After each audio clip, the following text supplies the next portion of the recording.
Yes, people, we are live. AlbertJTV match review. West Ham 3, Arsenal 3. But before we get into it, let's hit the intro.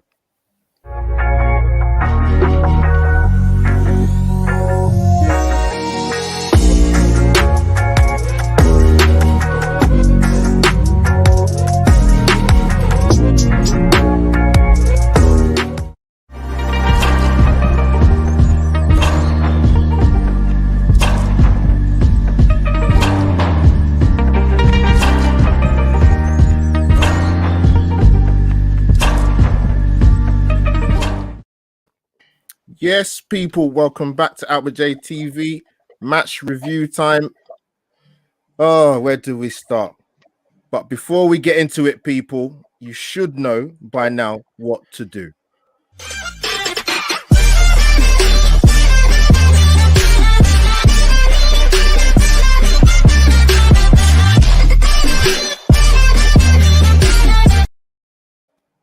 And there you have it. So smash the like button straight away and follow my esteemed Gooner family who are here with me. Their Twitter handles are going along the bottom of the screen. Kesh hopefully should come on as well. And I will upload this on my IGTV later for the Arsenal Instagram community because I'm like that. But big up to the people in the chat. When you do come, Russ is in there. Good evening, Russ, mate. Russ is everywhere, man. I love it. Russ, I forgot what you look like, man. I have to get you on the channel, man. When you're not too busy making videos and being fatherhood and all the rest of it, but it's fine.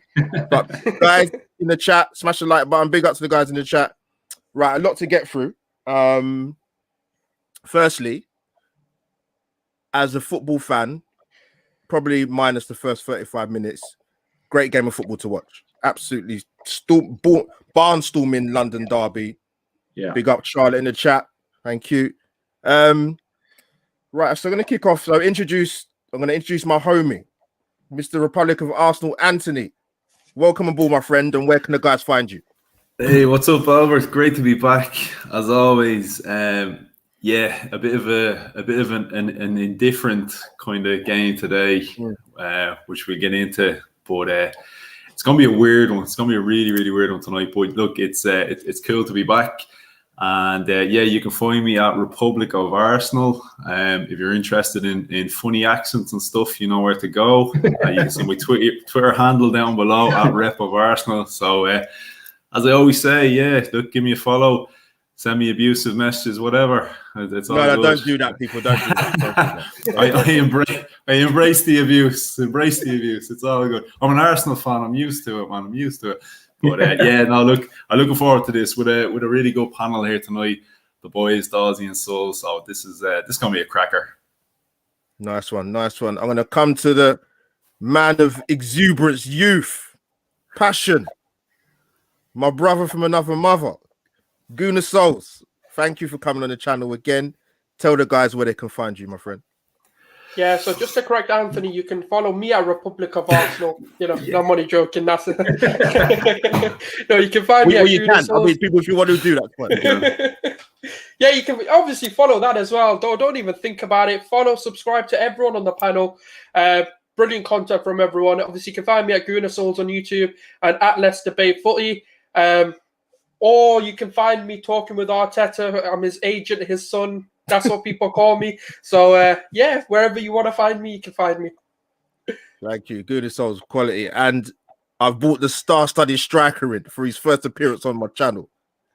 Dawsey, glad to get you on, man. I will get you one now. Good to get you on, particularly probably after this game, which we'll try and dissect somehow. But, yeah, mate, thank you for coming on, mate. And where can the guys find you, my friend? No, listen, man, thank you. It's been great to finally get on the channel. Obviously, I've spoken to you guys before on both of your channels, actually. So, yeah, great. Thanks for having me on.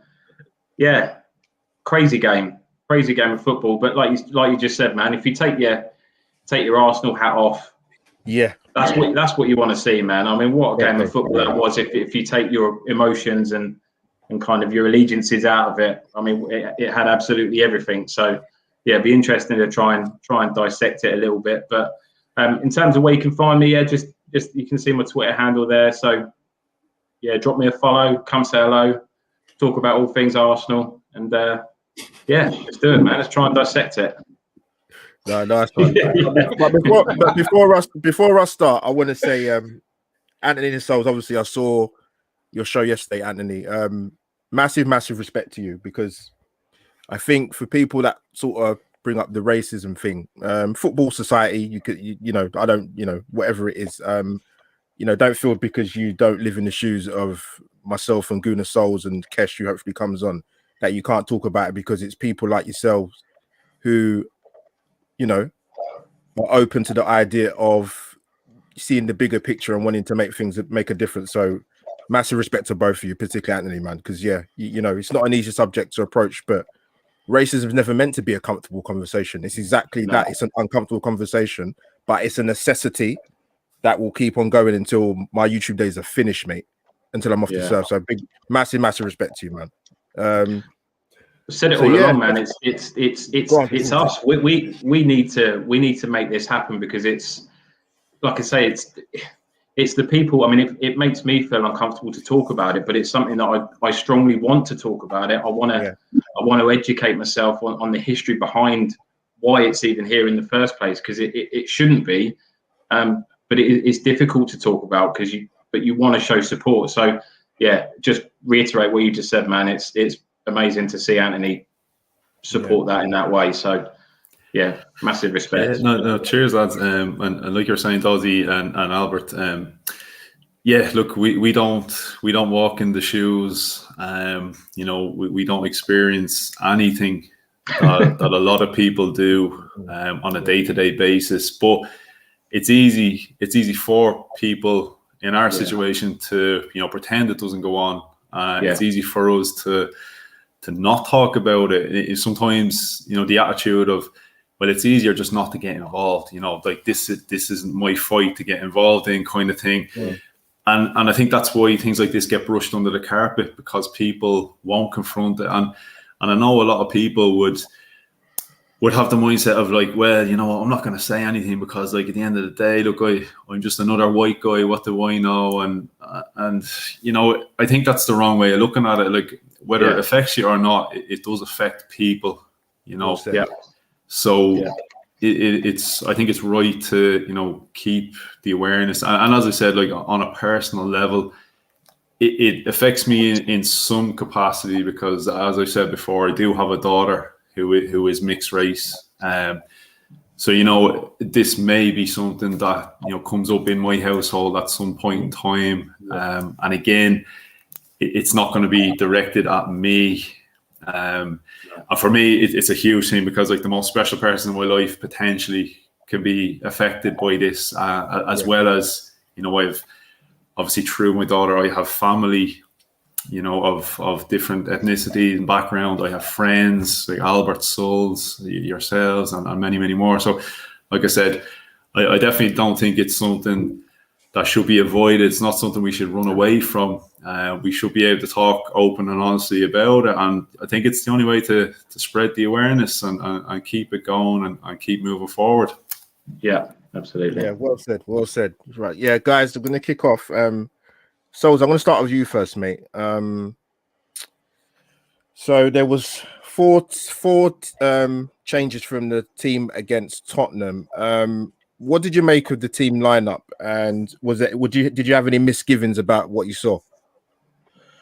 The Chambers one, I understood. Obviously, we needed to take more of a defensive approach. I've been saying it all week. West Ham are going to come for us. They're going to go toe-to-toe. One of the best ways to beat an Arsenal team, especially right now, is go toe-to-toe and attack us, because we seem to crumble under the pressure of when teams come for us. David Luiz and Mari understand, more commanding. I think Gabriel should have played, just to keep the backline consistent. But to be fair, like, it's such a weird one today, because we'll get into the goals later, but in terms of the lineup, obviously you can see why he went with Luiz and Mari, to be a bit more commanding at the back. Obviously, Kieran Tierney is Kieran Tierney. I don't really need to say why he's there. Xhaka and Partey, again, they're probably our two best midfielders. The one that surprised me, but I wasn't so against it at the start, was Aubameyang and Lacazette playing together.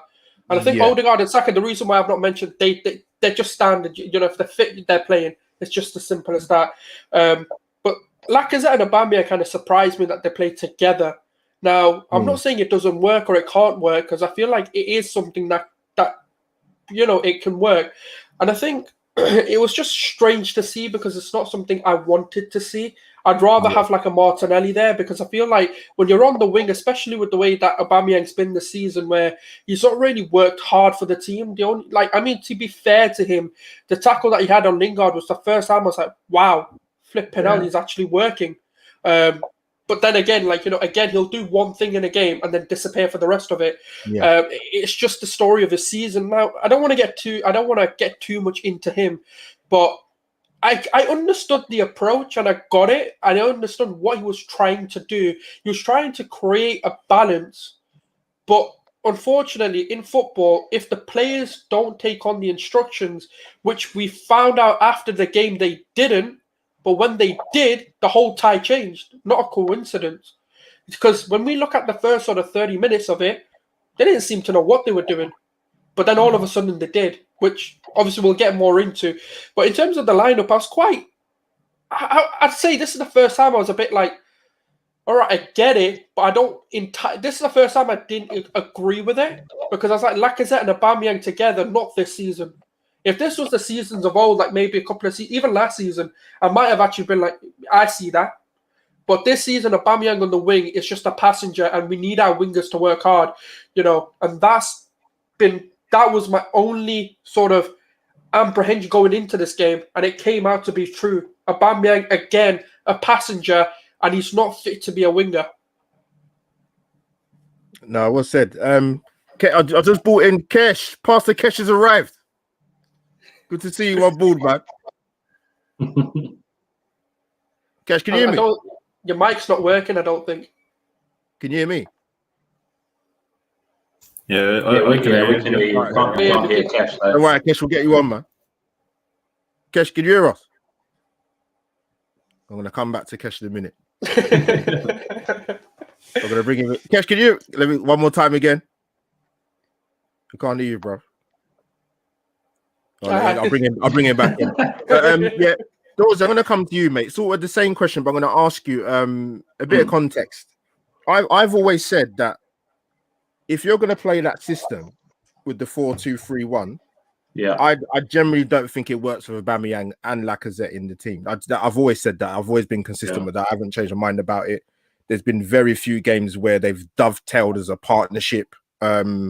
So yeah, what's your thoughts on the lineup, mate? And obviously, like I said, the Aubameyang and Lacazette both started. Did that surprise you or not really? When I first looked at it, I quite liked the look of it because I thought it looked like an attacking lineup. It looked like we were going there with some intent to try and really cause West Ham some problems.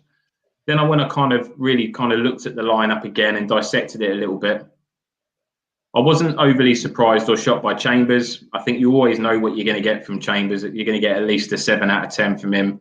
He works his socks off. He's a pretty stable bet to have in there. I was quite surprised that Cedric got dropped, because I think in the last couple of games he's played really well. But like I was just saying off camera, I think he's just trying to create that competition in places, and I think he's done that at right back, because as much as I like Bellerin, I think he's going to really struggle to get back in that side at the minute. The other one that surprised me was Mari. And this is more just my personal opinion, I don't particularly like rotating centre backs. I like to try and build not necessarily a back four, because you can rotate the fullbacks, but I just think if you've got a strong centre back pairing, I think just try and stick with it. And when you put yourself in Leno's shoes, that's only going to help him playing with the same 2 central defenders in front of him week in, week out. But on the flip side of that, knowing that West Ham and looking at the way they play, they pepper everybody with crosses, man. So I kind of understood why he brought Mari in for the extra height and the aerial presence. So yeah, I wasn't too disheartened by it. It's certainly not the reason we conceded 3 goals in the first 30 minutes. But yeah, in terms of I'm not going to go in too hard on Aubameyang. The guy literally has carried us for 3 years, and he's phenomenal, man. I can't have praise high enough for him. But he's clearly there's clearly something else going on with him this season. Now, whether it's the additional pressure of the captaincy, potentially, that seems to coincide with kind of his lack of form is when he was giving it permanently. He's obviously got stuff going off the pitch as well. Sorry, which is clearly affecting it. But just his body language. Listen, we've been stuck with body language for years with Mesut Ozil and people talking about body language, but it's a perception. That's what the fans see, and going back to what Sol said, that challenge he made was a ridiculous challenge. He went all the way back and it was a brilliant tackle. But yeah, I just think for me, I feel like he just needs a bit of time just out of the side, maybe just not weeks, but just a couple of games, maybe just to get his head right, kind of just focus on what's going on off the pitch and try and get himself sorted and then bring him back in. But the problem is when you've got a goal scorer like that, you risk not having him inside. How many big goals has he scored for us over the last 3 years? And he doesn't necessarily need 5-6 chances in a game to put one away. So on the flip side, I can see why Arteta is continuing to pick him, because he's just got that ability to be able to pull out that big moment. So it's a funny one, but I looked at the lineup and my initial thought was I was quite pleased with it because it looked attacking. It looked like we were going there with some intent. So, I didn't have too many problems, but I agree with you, Albert. It doesn't seem to work for them to playing unless you're going to go back to kind of a 4-4-2 maybe then. But they're just completely different players. And Lacazette, how many times did he drop deep tonight to get hold of the ball? And I thought he was absolutely brilliant today, Lacazette, and was right up there for man of the match for me. But it just doesn't seem to work, despite the chemistry they've obviously got off the pitch. It just didn't seem to work today. But that was my only criticism of Mikel, was that he could have made that change earlier and given Martinelli a bit more time, at least half an hour at least, if not before. So that was kind of my thoughts on the lineup and the over situation. Paul, big up to you. Thanks for that, mate. Anthony, I'm going to come to you.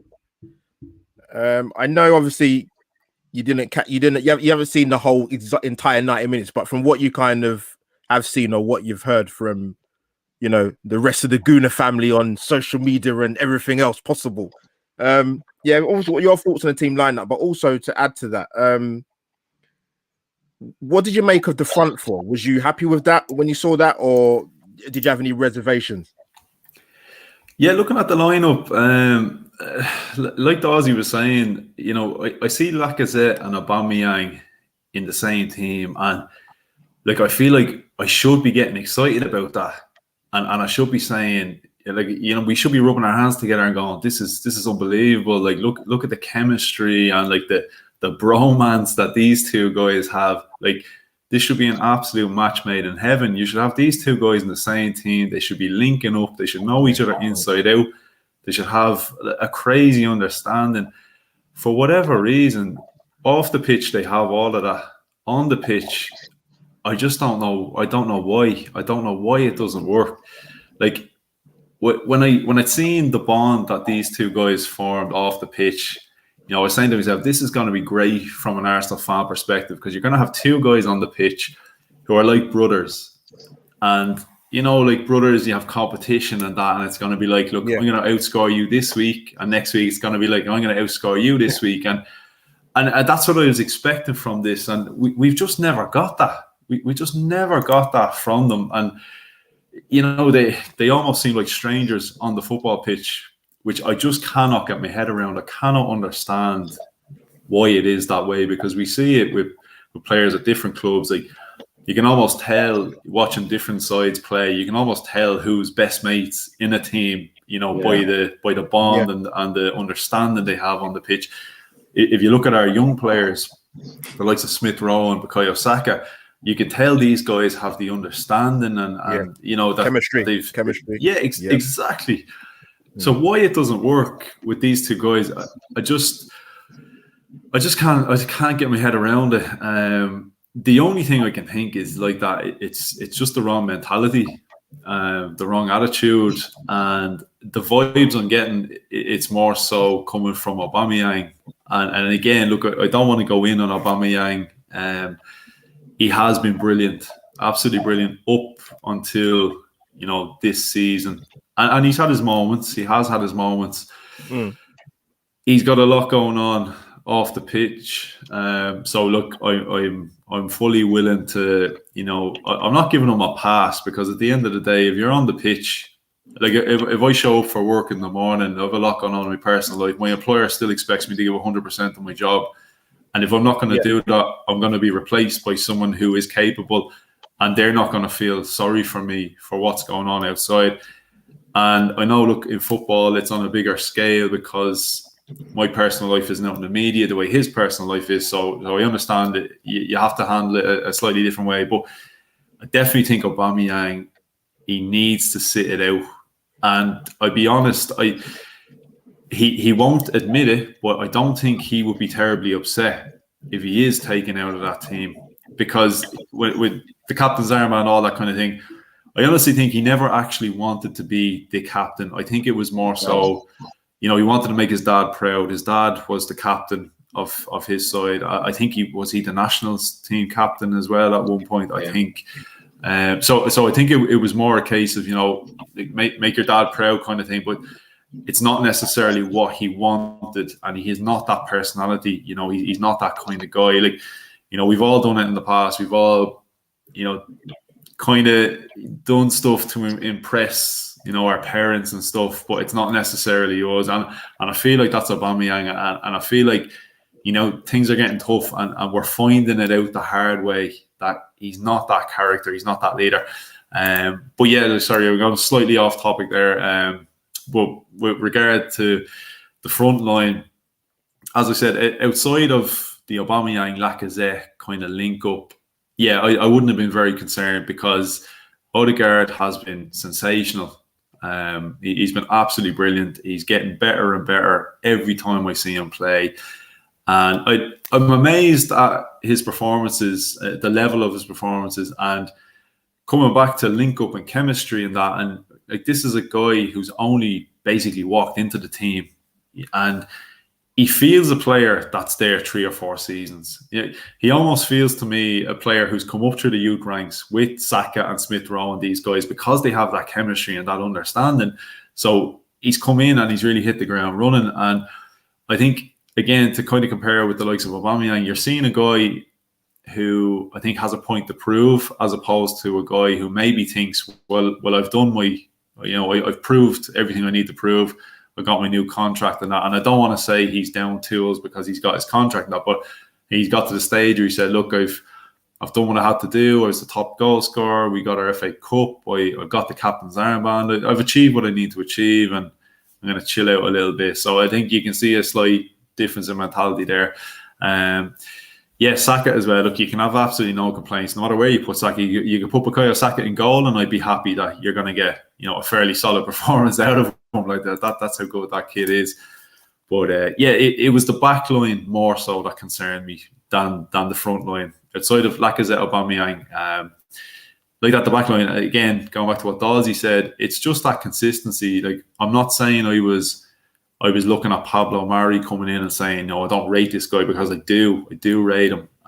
Callum Chambers, again, look, I'm a little bit unsure of Callum Chambers, and he did have a great game today, don't get me wrong, but I fully admit when I seen his name in the lineup, I was concerned, because one, he's still kind of on the comeback, you know, from a long-term injury. 2, I'm still not really sure what his best position is, because we signed him as a right back, but I've never been convinced of him as a right back. We've tried him as a centre-half. I've never been convinced there. And then we've seen him go to Fulham, and he kind of excelled as a central midfielder.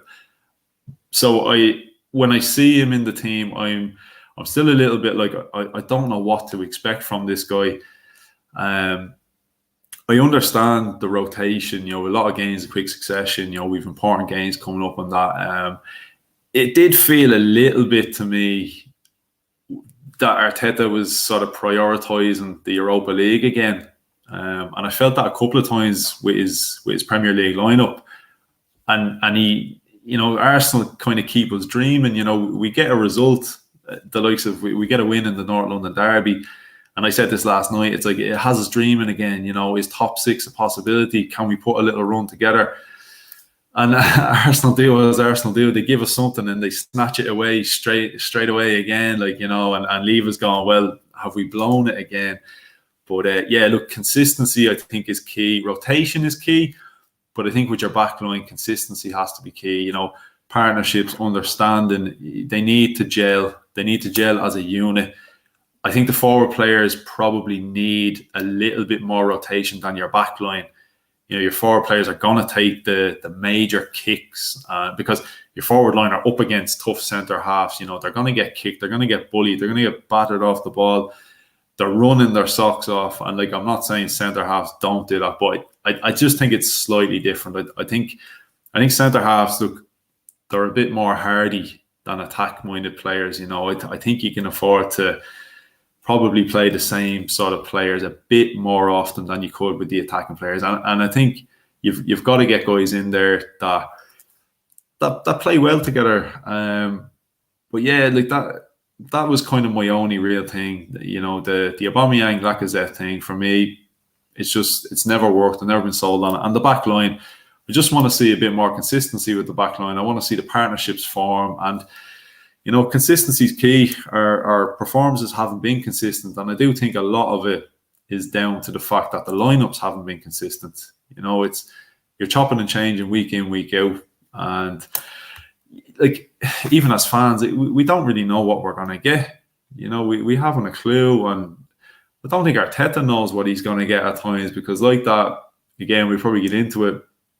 You know, some of Lacazette's comments make you think, you know, obviously Arteta sent them out with a certain game plan and that, but like, you know, if you're sending, you know, relatively the same sort of lineup out and you've seen them perform and execute the game plan week in, week out, you can be quite confident that, you know, you're sending these players out to execute the game plan you want them to execute. When you're changing it the whole time, I don't know, it must leave you kind of thinking, you know, he must be wondering himself, you know, are some of them capable of doing it? Because we've seen time and time again, there's a lot of players in that side that they obviously aren't capable of doing what Arteta is instructing them to do, unless Arteta is instructing them to go out and, you know, give away silly mistakes and that. But yeah, sorry, I have a habit of rambling. You might have to mute my mic at times just so someone else can have a go. But that's right. I'm looking for the kick out button.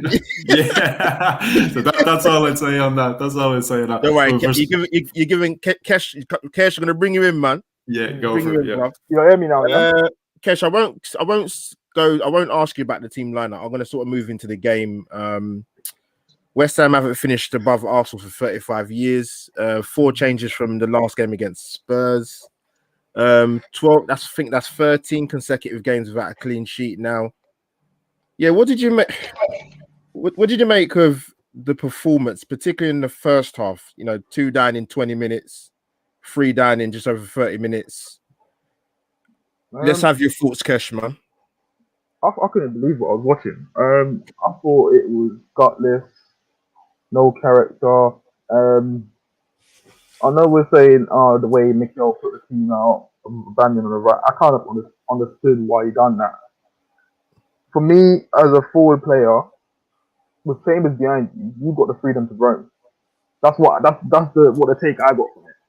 You've got the freedom to roam down that right wing, and you can have a tuck in, link up with Lacazette. But there's something missing from Aubameyang, and I don't know what it is. And I don't totally blame him. I feel like both our paths are going a separate way. We're now in a rebuild.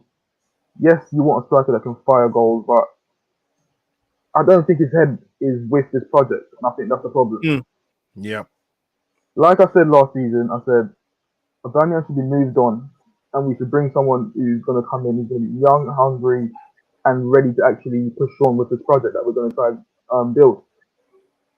The team now, I feel, if you look at the way Partey and Shaq was playing, yeah, they wasn't getting close to their men, and it wasn't just them, it was a few others as well. And once you start a game like that, you're giving yourself no chance. You look at the first goal, David Luiz defending.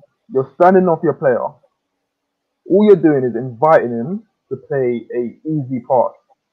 You're not getting in his face to change his mind and let him go either backwards or to the byline where he can swing it across.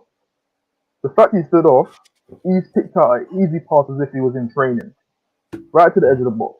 Where was our midfielders? Our midfielders are in our box, not picking up their runners. People just not doing their jobs. Just completely switched off, not doing their job. You play a game like that against any team in this league, you're going to get punished. It took us 30 minutes to actually wake up and say, you know what? We need to wake up, boys. We're not on a field trip here. But that's what it felt like. Just to jump in quickly.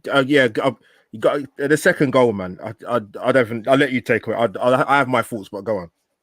The second goal, it's criminal. I know. Yeah. I give Tierney so much credit all the time, and I say he's one of our leaders. 100%. And he is one of our leaders, but you need more than one pitch because listen, we're all human beings. We're all going to switch off at some point, and that's why you need more than one leader in the pitch. Because another leader will spot that he's not doing what he's doing. Hey, Tierney, turn and face the ball. There's no talking. Leonard, I say this all the time. Yeah. I say this all the time, Leonard, because he's the one that's facing the play. The rest of the team is facing the other way. You, as a kid, if that was James Lehman, you'll be giving them a rollicking. What are you doing? Turn around. Face the play. Yeah. He doesn't talk enough. He's not commanding. Then, how do you get beaten from there? That shot was so lackluster. Yeah. There was no conviction in it, and it still beat you. There's too many flaws in his game. Way too many flaws. One week you'll see him pull off a wonderful save. Yeah. And you're thinking, well done, well done. The following week, he does something like that. There's no consistency with most of these players. Yeah. You look at now when we brought on Pepe, cool. Yes, he assisted. And I give him credit for that. But what about the opportunities that fell to you? Yeah, where was your conviction? Where was your conviction, your technique to follow through with those shots? Especially the first one. And this is why I say to our fan base, when he has a good game, do not get carried away. Yes, I do see improvement. Anyone that says they haven't seen an improvement in Pepe, they're lying. Because you do see a lot of improvement. Yeah. But it still brings us back to the point that he's not, I don't believe he's going to be that player that we paid for. I think what you're going to find is a player that once in a blue moon, he comes up from something special. And you know when you saw the Nafa at Newcastle? So much talent. But he's just a moment's guy. Yeah. As a big club, you can't have players who's just going to turn up with just moments. Because that's not sustainable. It's not sustainable. No, now you saw. Oh, no, bro, gone. Now you saw the game kind of change. Partey kind of. He was still not in it, but I understand he's not fit. Like he hasn't got used to the contrast of this league as of yet. Yeah. But for me, if we get more characters in the team, because we're missing characters, players who's gonna have a word with their fellow teammates and say, "Listen, man, last 5 minutes, it's not been good. Like, raise your level." There's no one asking each other to raise their level. Well said. I'm gonna come to Dorsey actually. Yeah, sort of. What's your take on sort of what you saw in the first half? Sort of going into the second half. But before I come to you, Dorsey, the second goal for me, really, I couldn't believe what I was watching. When you're a child, you're told you give away a free kick in a dangerous area like that, someone stands on the ball immediately. Yeah. Immediately. I mean, like Kesh said, Tierney was at fault. You could look at Partey. Saka was arguing with the referee. And then Leno, I don't know how it beats him from there. So the second goal was atrocious. You could even pick holes in the third goal. Antonio just bullying Luiz in the air. And I don't know whether Leno had glue on his feet or he had quicksand or he was completely just rooted to his line. I don't know what the reason was because it wasn't that powerful header from Antonio. And next minute, it's 3-0. So, Dorsey, what did you make of what you saw in the first half and sort of coming into the second half, mate?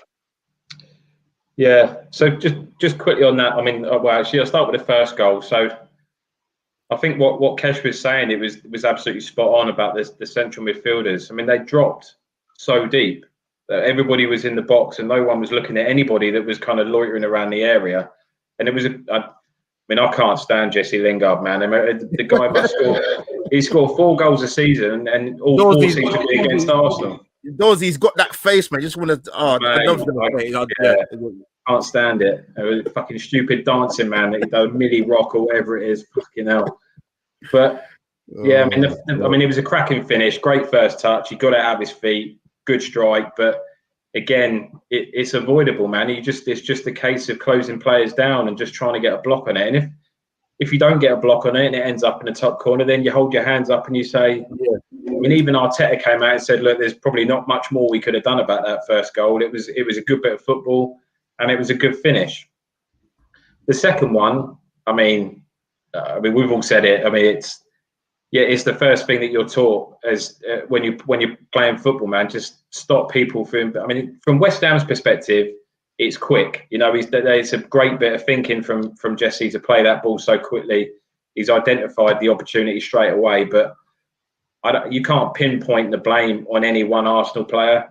Everybody switched off, absolutely everybody, including the goalkeeper, because on another day, if that's a shot from outside the box in normal play, he saves that. But the fact is, because he was caught off guard, that's why it squeezed through. So, yeah, the second goal was atrocious, man. It was just schoolboy, just absolute schoolboy switching off like that. And then, yeah, the third goal, like you say, I mean, Antonio's a strong player, man. I watched him play, like, he is proper strong. So it takes probably 2 to 3 players to kind of out muscle him, really. But the guy is just a pure athlete. Not the best technical ability, but from an athlete's perspective, he's unreal. So yeah, bit of a shame seeing the players get out muscled like that. And like you said, it wasn't the greatest of headers. It wasn't the greatest of headers, but somehow he's done the right thing by headering it down. But yeah, you'd still fancy Leno to maybe get something and save that. But yeah, it was a crazy first 30 minutes, and I don't really. I mean, we've touched on it, Anthony, about just why we start games like that. I just don't get it, because the thing for me, right, and the reason that I'm not saying, it's Arteta's fault, he needs to get the players. You should never, ever have to motivate Premier League players to come out for a game. They're playing for one of the biggest clubs in the Premier League, a club that is sitting 10th in the league. That's enough pressure in itself, right? That's enough to get you motivated to try and turn that situation round. For me, what more can Arteta say? What can he say to these players, mate, to stop them from coming out and starting like that?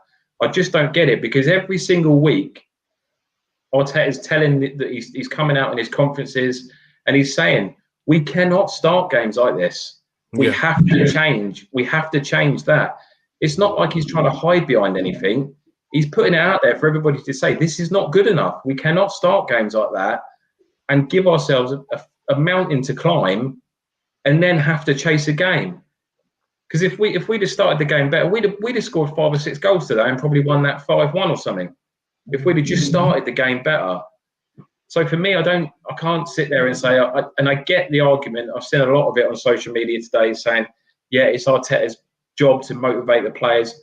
I get that, right? But you've got to have motivation inside you as a player to start with, 100%. right?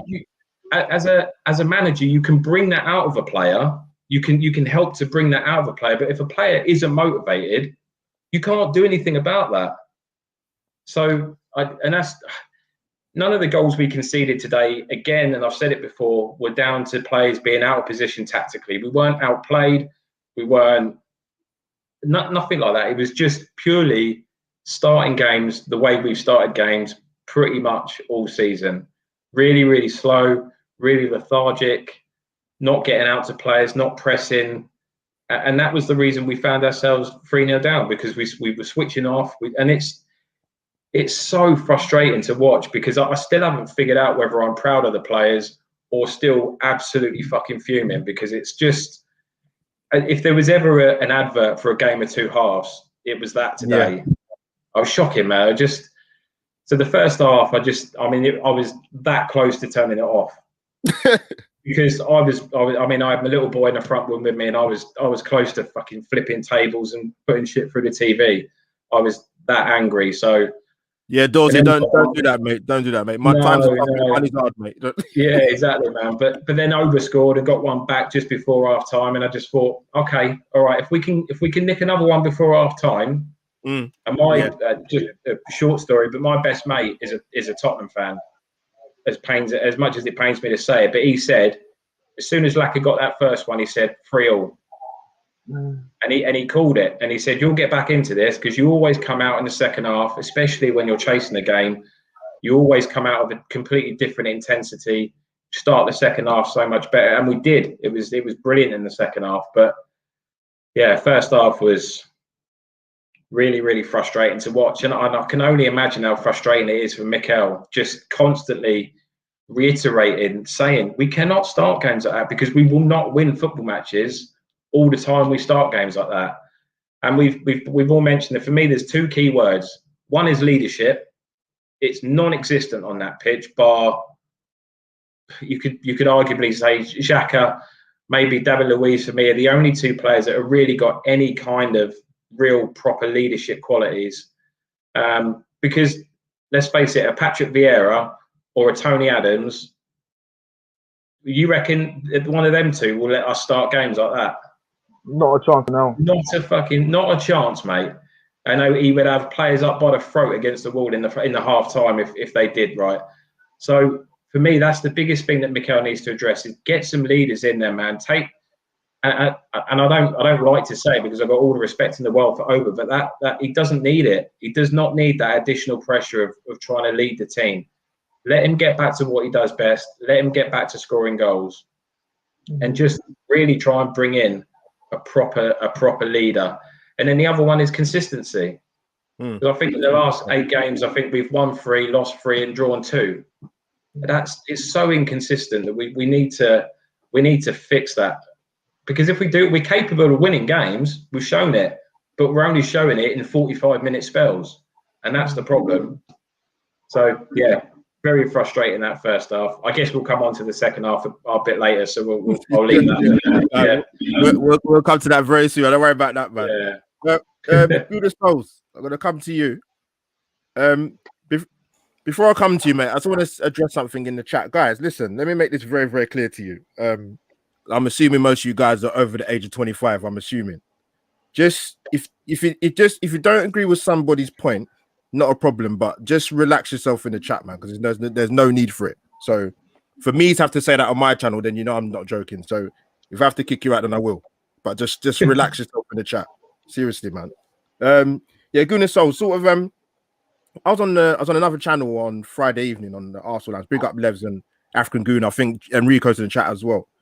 And I think African Goon mentioned, and I'm not just saying this on the back of today in terms of Leno making a mistake, but would you at some point sooner rather than later, even though it's at a crunch point of the season in terms of games, would you give Matt Ryan a chance in goal? And also, what did you make of the performance sort of today? What you saw? Yeah, don't worry. You know the voice notes are not how I'm going to respond to that. Do you know it hurt, man? It hurt so much in that performance. Like in the first 30 minutes, it was like we back this team every single week, and that's how they come and repay it. It's like 3 goals within 30 minutes. Like 3 again. I know, and trust me, I know West Ham have been good, but are you really telling me, right? Like, all right, first goal, okay, fair enough. You know, the shot was superb. There's not really a lot you can do about that. The only thing, David Luiz could have been a bit more aggressive with the way he defended. And then when you move on to, you know, the second goal, what the actual hell are you doing? I'm sorry. I got taught at the age of 4, do not turn your back on the fucking ball. And you're telling me you're a Premier League player, and I got taught that when I was 4 in Sunday League. I didn't play Premier League football when I was 4, and I got taught that. So I'm sure most of these players who make it into the Premier League have been taught the same. It's embarrassing sometimes what we do. Our defending and our decision making is poor. Championship teams don't make these mistakes. Vanarama don't make these mistakes. You play to the whistle. Yes, I understand some people saying that John Moss took his spray, but guess what? You play until the ball is dead. Was the ball dead in that situation? Please tell me. No. They still had the opportunity to take that free kick. Nothing was determined then. Why is it that we lack all of this? And you know, when it comes to Arteta to motivate the players, yes, he does do that. Why is it in the second half we all of a sudden become a better team? Clearly, because he says something to them. Why is it that we have to sit here, Premier League players in one of the biggest clubs in England, a global brand, and we're telling our players how to flipping motivate themselves? You're at Arsenal Football Club. That's the motivation you need. I don't understand it anymore. Some of these players are not good enough. We know that. But motivation, a lack of effort, and a lack of desire should not be our biggest problem at this club. What our problem should be is how we're moving forward and who the hell we're picking. This team is making itself. No one is demanding those places. Every chance someone gets, they're just like, forget it. We don't want it. Thank you, Arteta, for the chance, but, F you. We don't want your chance. Why are you giving me a chance? I just want to sit on the bench, collect my payday. When payday comes, call me up. Then ask me to be a part of it, because that's the only time I'm going to turn up. That's what half of these players are doing now. It's becoming shocking. And that first half, as a fan, I felt embarrassed. Do you know when Lacazette or the own goal went in, I was like, I don't even give a shit. That's the first time in this season, actually in my time supporting Arsenal, I didn't give a crap that we scored. You've got to understand how painful that must have been. I looked at it, I was like, yeah, cool, whatever. We'll move on. Because I had no hope looking at that team that they were going to do something. The one thing I want to know, what on earth did Arteta say to them at halftime? Because that must have been brutal. That must have been a hell of a team talk. Because I'm telling you, knowing ex-Barcelona La Masia products, knowing Pep Guardiola, that must have been a brutal team talk. And I think that would have been one that absolutely embarrassed them. And I think he told them a little bit of harsh reality. And I think he flipped on them completely. And I think he said to them, your futures are dependent on that second half. You want your respect back. And that's why, when people said, why hasn't he made a change? Do you know what? I think what he must have said to them, go out there and keep embarrassing yourself, because that's what you're doing. Go out there and I'm going to let you embarrass yourselves. And they turned it around. Talking about that first half, right? And talking about Leno in particular, we should be playing players on form and not just because of their names on the back. Leno is becoming that player who's becoming too comfortable because he's playing every single game. We don't even rotate him for the cups anymore. That's how comfortable he is that he's number one.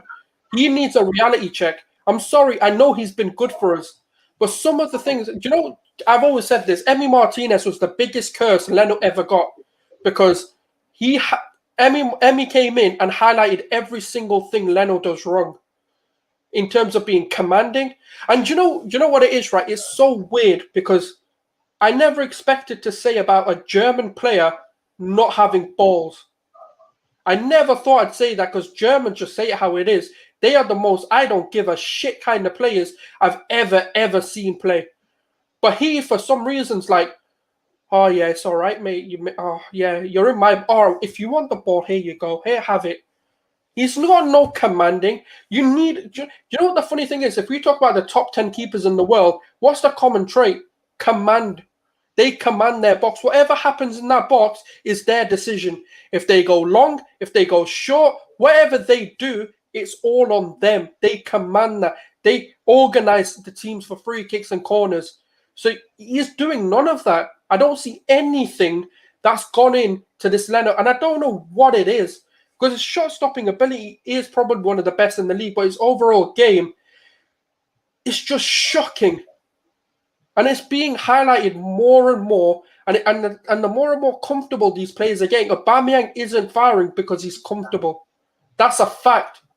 Mm-hmm. All the players that we see that are not performing are goddamn comfortable because they know their positions aren't at stake.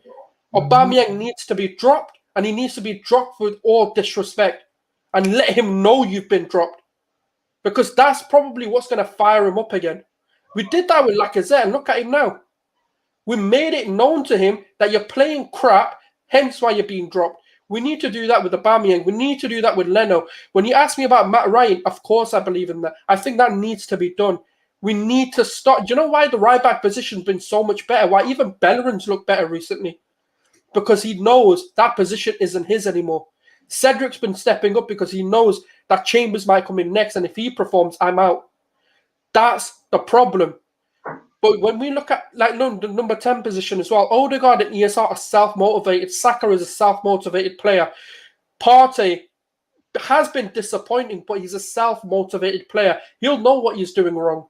And this is the first time I've ever been embarrassed, right, calling myself an Arsenal fan, because every single player on the pitch showed no desire to want to win that game, showed no passion. And that is where I draw the line. I can't deal with players and a club that shows no passion when they're on the pitch. No, well said. So the main reason why I said about Matt Ryan, I just think, we can't as fans, he looks at us, so you know what, if Leno gets injured, we need a good backup goalkeeper. But you can't only play the goalkeeper surely just because Leno's injured. I mean, that to me, that makes no sense. Like he must be good enough to at least get a run in the team, even for the odd game here or there. But Anthony, if I come to you, mate, guys, smash the like button, subscribe to my channel, and all the other guys, follow them on their social media. The banner is going along the bottom of the screen. Smash that like button, like I said. Yeah, Anthony, like I was saying, what do you make of sort of the performance, but particularly going into the second half? And I'm going to ask you about Uber a little bit in terms of the captaincy. But yeah, I thought obviously the first 37 minutes was a horror show. It was his nightmare on Elm Street. And I get what Gunas was saying about the first goal going. It's like, oh, we got a goal back, but can we really get back into this? But one bright spark I thought, even in the first half, as not as great as it was Odegaard was busy, tried to get on the ball, tried to make things happen, even amongst the nonsense we saw in the first half. But yeah, Andy, your thoughts on the performance? And then obviously we came into the second half, mate. Dominated possession.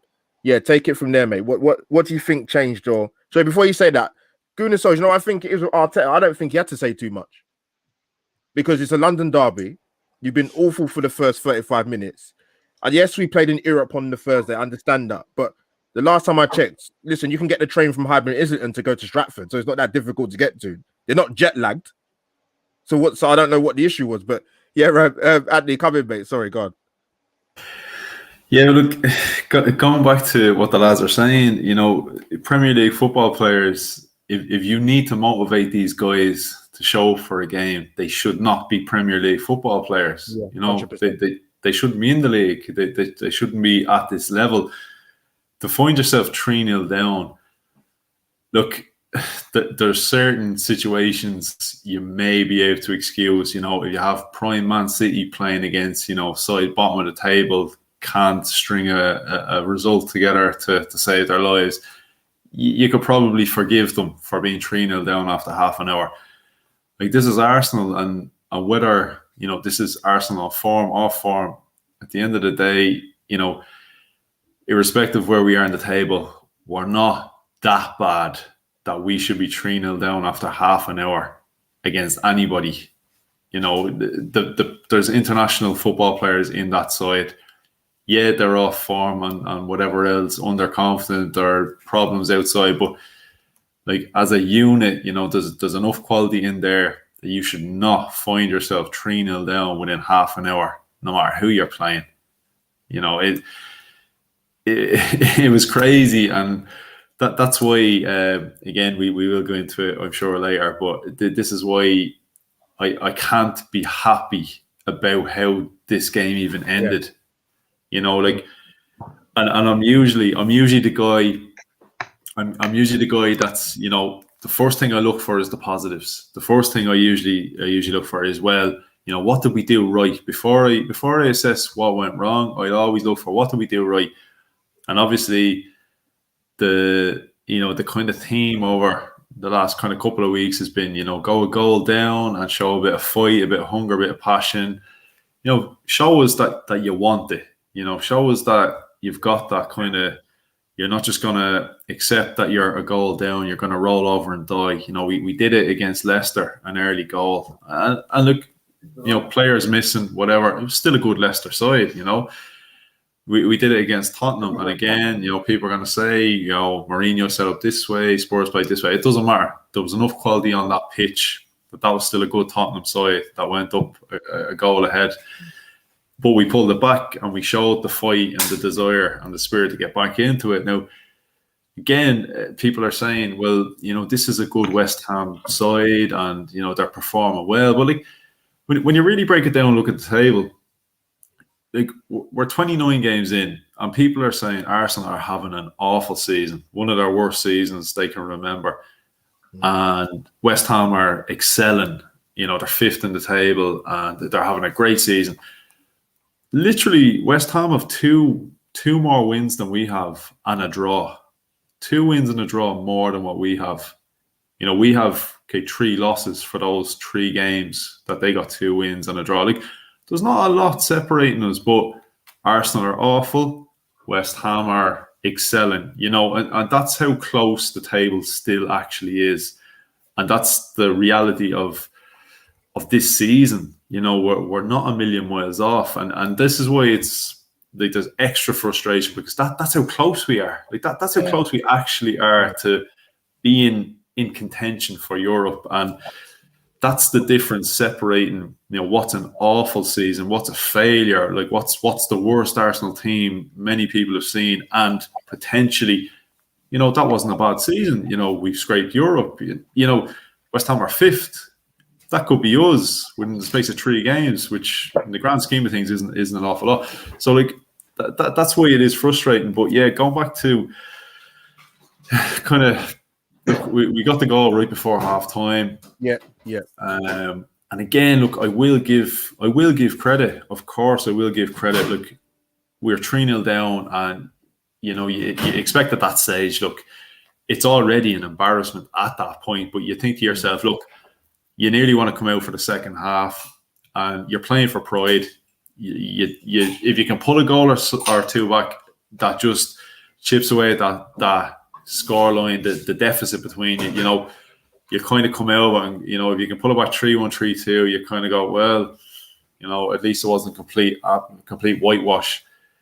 You know, the fact that we did go on in the second half and we did pull it together and we did manage a draw, like, I will give credit. Definitely will give credit. You know, we didn't roll over and die, whereas we would have done in the past. Definitely we would have done in the past. But I'm so torn. I'm so torn because, you know, on another day you're celebrating, like, what a comeback, you know, a 3-goal deficit. Like how often does that happen, that you pull it back from 3 goals to salvage something from the game? But I think the problem is, why the fuck are you 3-0 down to begin with? Exactly. Why are you 3-0 down after half an hour? Yeah, exactly. Like, no disrespect, yeah. If you're Fulham, Brighton, and them, man, you know, as we've heard before. Sorry, I had to make a reference. If you're those guys, yeah, or if you're Tottenham or whoever the hell, if you're those guys and you pull it back from 3 goal down, Sheffield United, you know, these lower sides, you'd be saying, you know, fair play, lads. You showed a lot of fight there. Well done. That was great. Like I said, look, I have more expectation of Arsenal. You know, I have more expectation of us that, yeah, fair play. You pulled it back. You know, we got a point out of the game. But if you'd offered me a 3-3 draw before kickoff, I would have said, no, fuck that. I was like, we're not conceding 3 goals. You're mad. Like, no, that's not happening, because that's not a good performance. If you're letting in 3 goals, that's not good enough. Irrespective of if you're scoring 3 goals, because I fucking expect us to score 3 goals. We've Aubameyang and Lacazette and players like that out there. We should be scoring 3 goals. We should not be conceding 3 goals. So this is why I'm so torn. I'm so torn. And as I said, I came into this fixture, and like this team this year, they have me so confused, because if you had asked me a couple of days ago, you know, what did I expect from this game? I wasn't fully sure, because yeah, coming into a game at West Ham, I was expecting, 3 points. 3 points, it was my expectation. And that was, for me, the minimum requirement from this game. Because, as I said, we've beaten some big sides. We only beat Spurs in the North London derby. So why not? Why not a result against West Ham? But, Arsenal keep giving us something and then snatching it away. They give us a win in the North London derby that we maybe weren't fully confident of. And then what do? They snatch it back with a defeat against Olympiacos. And okay, you can make all the excuses in the world. We made 5 or 6 changes. The players aren't fully motivated, blah, blah, blah, whatever excuse you want to make for them. And then we come out there today. Now, what's the excuse today? How can they not be motivated? Because, was top 6 not back on for us? Had we lost against Spurs, maybe you could say, well, the heads have gone down and we're prioritising Europa League. But that should not be the case. As I said, they had us dreaming again. They had us dreaming, maybe we can do this. Maybe we can. We were looking at the fixtures yesterday and we were saying, well, we got West Ham. We should get something out of West Ham. Something meaning we should get 3 points. And we've got Liverpool next. And then we've the Europa League games either side of, I think we Fulham and Sheffield United and that.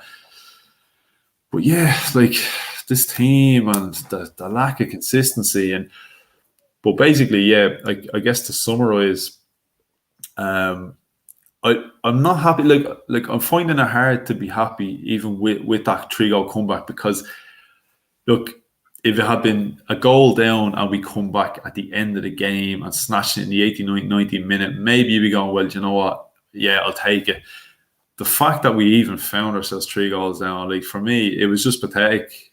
It's just not good enough. And I will give credit, as I keep on saying, I will give credit where it's due. They did fight their way back, but no, I'm sorry, for me, you're 3-0 down. I don't care who you're playing against. You should not be 3-0 down. Your Premier League football players, your international football players, like that's not good enough. It's not good enough. Like we need the standard to be higher. And I can understand. I've seen a lot of stuff on Twitter and that, and I understand.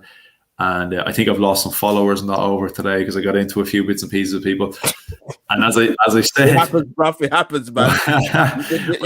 Social media world, man. You don't agree with your topic. You don't know what you're talking about. Yeah, 100%. And I'm usually the guy that tries to pick the bones out of a performance, and I try to pick the goods and the positives and the pluses and that. But today I said, you know what? I'm not being that guy. Today, no, I'm setting standards higher than what I got today.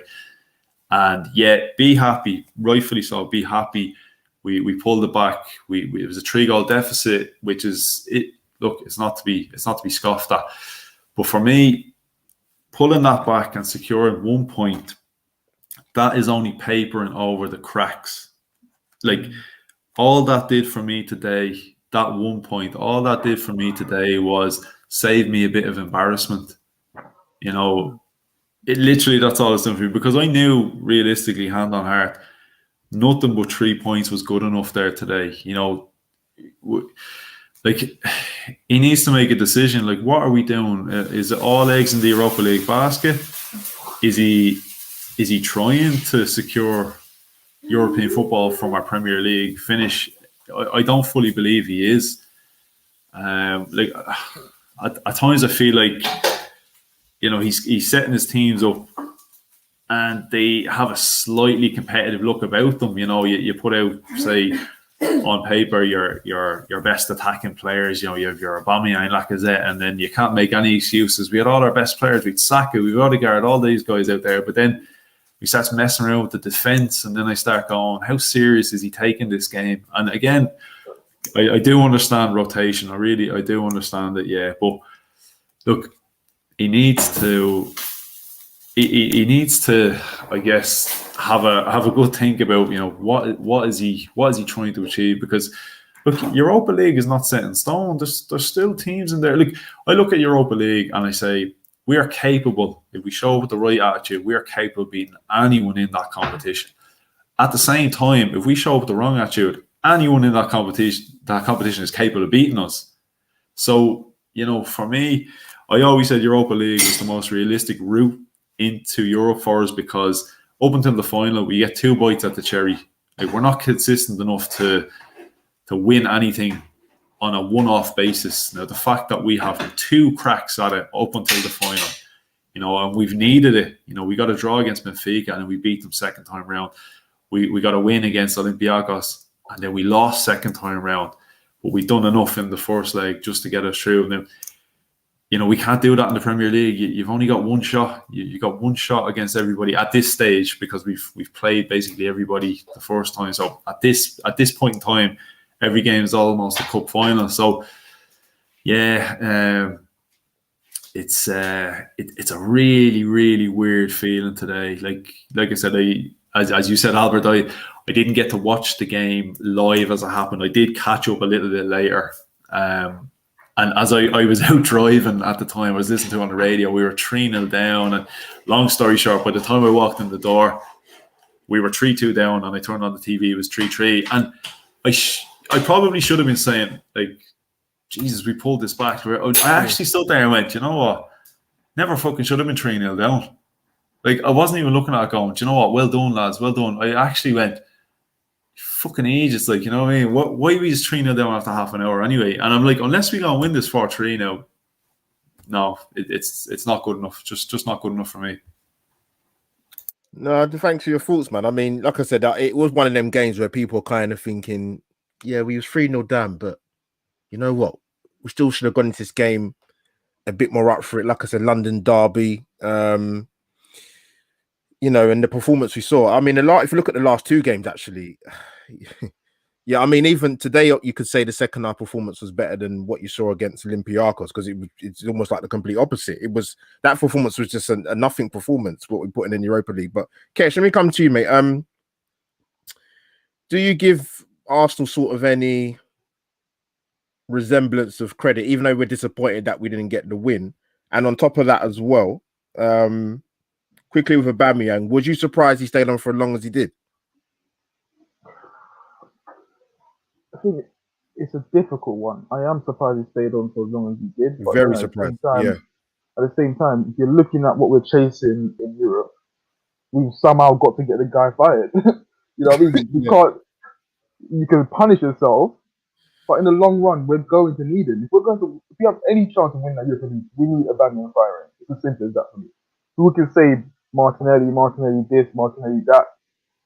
Martinelli's got a very good ceiling, great potential, but let's face it, like, on his day, he's not no Aubameyang. He's not.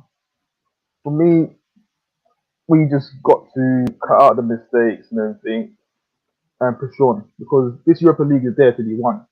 We're literally 5 finals away from going over that finish line. 5 finals. And the players need to look at themselves and tell themselves, listen, step by step, each game, we're going to go out there and put out a dominant performance. I know we're saying Mikel Arteta should motivate you guys. I get that. But football fans, we don't tend to put ourselves in the shoes, these footballers' shoes. Ask yourself, do you require someone to motivate you to play for your club that we love? This club that we love? No, because I'm going to run my socks off. I'm going to make sure I'm fouling you. I'm getting as close as I can to you, and I'm fouling you. I'm not letting you run past me without a challenge. And that's what we saw in that first 30 minutes. If you're going to tell me that a manager needs to tell you, Shaka, don't let Lingard run past you, then you shouldn't be at this club. You should not be at this club. It's as simple as that for me. I don't know, man. We just need to get Aubameyang fired. And with the money that we've got him on, it then becomes a thing where it's difficult to just phase him out. We saw with Ozil. When we gave him a first-year contract, he wasn't great, but he was still getting games. But come the second year of that contract, we're thinking, he's not giving us enough. And you slowly start to see him not playing enough games. And I think it's going to be the same route that Aubameyang's going to go down. And it's no fault. I don't think it's any fault of his own. We need to actually look back and see that he's regressed. His legs are gone. And he's not the only forward in this league that's currently not firing. Mane's not firing. Vardy's not firing. Vardy's gone 13 days without scoring. These players are getting on. We're looking back at last season and the season before and thinking what a player he was, but football moves on. And that's where we shot ourselves in the foot by giving him 350k when we should have been looking for someone towards the future. And it's typical Arsenal. Nah, Kesh, before I quickly go to Another Goodness. thing as Go on, well. go on, go on. I know we're talking about the rotations and things like that. For Yeah. me, from when we went out to Southampton, I knew we wasn't taking the league serious anyway. Yes, he always tried to put out a half decent team to give us a chance to at least win. So you don't want to put out just a mediocre team where you can get spanked about. You still need to put up a fight. At the same time, listen, the Europa League, if you, for instance, lose Gabriel or a couple key players, then you go into that competition with a weakened squad. You still got to keep players and give them games in their legs in case they need to step up and come in. It's a difficult situation, and obviously he's inexperienced at the same time, so it's hard to manage. But these players need to still get games towards the end of the season. You're muted. Thanks, Kesh. I did it on purpose, Kesh. I knew you'd say something, mate. All right, cheers, bro. Good souls, I'm gonna come to you. Just quickly on Aubameyang, very, very quickly. In regards to the captaincy, let's say, for example, let's say us as Arsenal fans think like the captaincy should be moved on from him. Do you think Arsenal have missed the opportunity to do that? And the reason why I ask you that is because I think if they was going to do it, they've had two chances to do it. They could have either done it when he was going through the spell where, you know, the issues going on that side of in regards to his mum. That's the first instance they could have done it. And secondly, I think even more recently, after his admission of his own fault not being in the team for North London Derby. Do you think he missed a trick in taking the captaincy off of him then, or you don't think so? And also, what did you make of the second half performance, mate? Yeah, the Aubameyang situation is so tough to judge because it's one of those where because something's going on personally with his life, you don't want to change too much. And I know that sounds a bit, of a strange one, but my thing is that that's not when you take it away from him, because that's probably where he's the most vulnerable. Maybe mentally, maybe that's like the last straw or the last dagger to the heart, and he's like, oh, they've now taken the captaincy away from me. My mum's ill, and maybe that, maybe they've evaluated it mentally. Just they must have spoken to him and thought, yeah, let's not do it now, because he's not mentally right, and that's why I don't criticize them for not doing it, because clearly they know more than us. Now, the persona someone gives on camera or on the pitch can be totally different. He must be in denial that maybe he's mentally not in the right place. We've all done it. I've said I'm fine when I might not be feeling so great. We've all done it, And when you're a footballer, maybe those vulnerabilities you don't want to show, and I totally understand that. I think it's a strange one because it's not going to happen due to the way the club runs, in terms of we're a very classy and professional club. We don't want to just strip a player when they're in this sort of state, which we may disagree with, but unfortunately, with fans, we don't understand what happens in the back room. You have to be very careful with how you judge this sort of stuff, because it could be stripping him off the captaincy, could be actually his demise. It could be the one thing that completely destroys any ounce of performance we can get out of him. But it could also do the opposite. But that's where you have to speak. I could only give this answer truthfully if I knew him personally. And that's why I've tried to refrain from bashing him and saying that I don't think he deserves a captaincy. Yes, I understand Kieran Tierney's situation, and I understand why people want Tierney to have it. But, it's... Yeah, that's pretty much what I'm going to say on that, because I think it's difficult without knowing the facts. Clearly, the club have seen this better than we have in a lot of situations that we've seen. They've told him to go see his mum instead of playing in the Southampton game, and obviously returning, he seemed to be a bit better when he first returned. But in terms of that second half performance, now, where was that? That's what we want to see. Yeah, Burnley, Wolves, Leicester when we played them, Aston Villa, there's so many games, that's the mentality we want you to play when you go down. I want you to fight. I want you to show that passion. It was such a strange turn of events. Yeah, it was.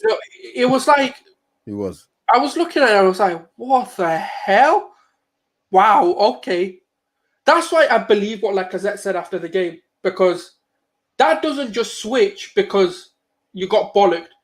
That switches because that was meant to be the game plan. Yeah, But you exactly. decided, oh no, we're too clever. We don't want to listen to this. And he's actually used 2 key words. And I'm going to actually say the quote that he said. And I know Dawsey's definitely seen it because I replied to him when I said this. And it's actually one of my most interactive tweets, funny enough. Anthony's got the other side where he's been unfollowed. I've actually been interacting with more. But what he said was, if we had respected what the manager's orders were, we might have won that game. And then the second quote following that, he said, if we had listened to what the manager said, the outcome would have been different. Now, that to me, for the fact he said it in 2 different time periods, as in he said it at the start of his interview about the respect factor, and then he told them about the listening nearer to the end of his conversation, goes to show he's reaffirming the fact that the players done it wrong. They should have listened. Now, I can sit here and take the facts of the fans and be like, oh no, you know, the manager got it wrong and this and that. Yeah. Who's in the dressing room, me or the players? Who am I going to trust more? Lacazette didn't need to say that. If he said it or didn't say it, would we have got on his back for it? No. Because we don't know the truth. But he came out and said, no, we take this responsibility because the manager didn't get it wrong. So that to me shows that I don't know what went wrong there. I don't know why they decided not to listen. But they've been doing it for a few games, mate. To be honest, yeah, 100%. No, I agree. Yeah. Go on, mate. Sorry. Hence why I'm confused to why. Because every time we see because I've always said, you know, when people have been complaining about Spurs and Jermaine Genius actually said it on Match of the Day. I don't know what Mourinho must have said. That's not what he must have said. Well, no, actually, when the players are telling you that this is what Mourinho wanted, that is what's going to happen. Sometimes the players take it into their own hands at both clubs. You know, the reason why I believe it more, even if he didn't say it, is more because when I look at that first 30 minutes, I was like, what are we trying? Well, what's the game plan? It seems like Saka's got something else going on in his mind. Partey's doing one thing, Xhaka's doing another thing, David Luiz is doing his own thing. And I was like, clearly this is a game plan. Kesh, come in quickly. You're going to bring in Dawsey afterwards. Go on, sorry. There's a reason why these players will tend not to follow the manager's instructions in certain games. There's a reason, because they'll get away with it. We're not a club who, you know, if Abramovich sees players who's at the club who's just not pulling up trees, not doing what they're meant to do, not working and playing to the standards that the club expects, they're going to get moved on. But because we move so cheap, like we move like broke bastards, I'm sorry to say it. Yeah? we have these done players know. These players know the following season they're still going to be here. So until we start acting like a big club, let these players know there will be repercussions. Yeah, because we're not just paying your contract and giving you a livelihood just for you to just fuck about. This is Arsenal Football Club. We need to go places, otherwise our future's going to look bleak. If you're not going to step up, I can go and find someone else in Spain, someone else in Brazil, who's going to relish to play for us. And that's the direction we need to go. That's what we need to change. You know, just to add to that as well, I think the club needs to stop caring about what the fans think and do what's right for the club. Clearly, we're fans for a reason. We have emotionally invested in this club in terms of financially, in terms of our emotions, in terms of growing up. We don't know what's right because we don't see the day-to-day running of what happens in training, what happens in the backroom staff. All we know is what they do on the pitch in reality. I know they Twitch stream it and you can watch all of that. Yeah, make it that what you will. But what I've always said is why has this club become such a social media influenced club? Why is it that signings are being made because to please the fans? Why is Josh Kroenke coming out and saying be excited? Don't tell me to be excited. Go show it me. Yeah, because he's an idiot. Like that's part of the issue because this fan base is in a sense running the club.